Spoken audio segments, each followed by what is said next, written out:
Hello बच्चों, let's see the question. The question says two objects kept in a room do not move towards each other as per the universal law of gravitation.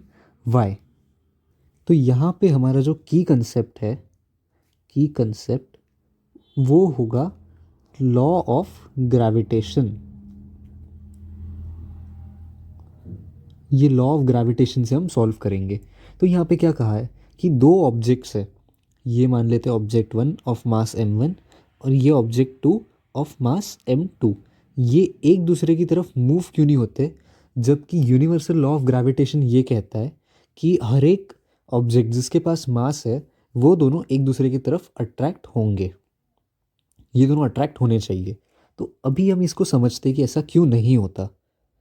F G is equal to G M M by R square.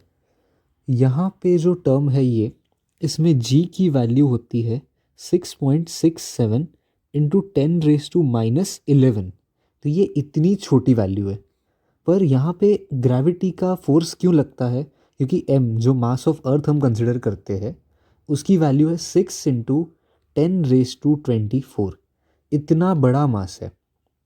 और अगर इसके सामने हम radius देखें तो radius है 6400 kilometre.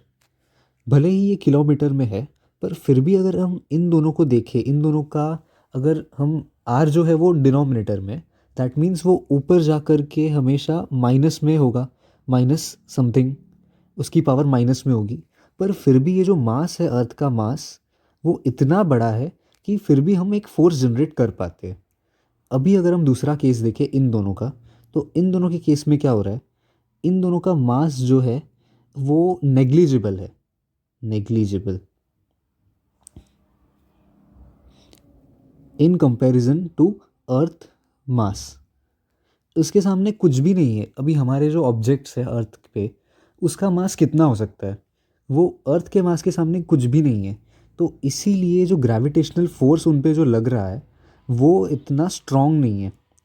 F G जो है वो नॉट स्ट्रॉन्ग है। तो उन पे वो फोर्स लग रहा है, वो एक दूसरे की तरफ अट्रैक्ट हो भी रहे, पर वो स्ट्रॉन्ग नहीं है। इसके लिए उसका जो मूवमेंट है वो बहुत कम है, very less.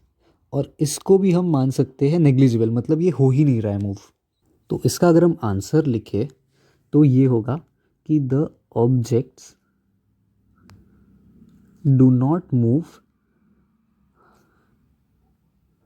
Towards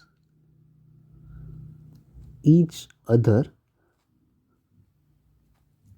as their masses are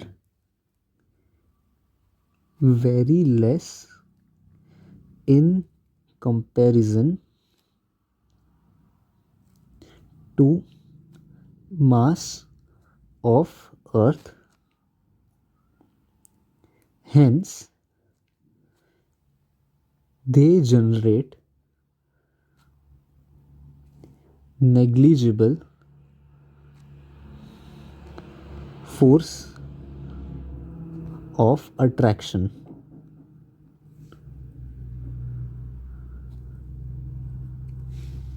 So this is our final answer. The objects do not move towards each other as their masses are very less in comparison to mass of earth. Hence, they generate negligible forces of attraction. Hope you understood it well. Best of luck. Thank you.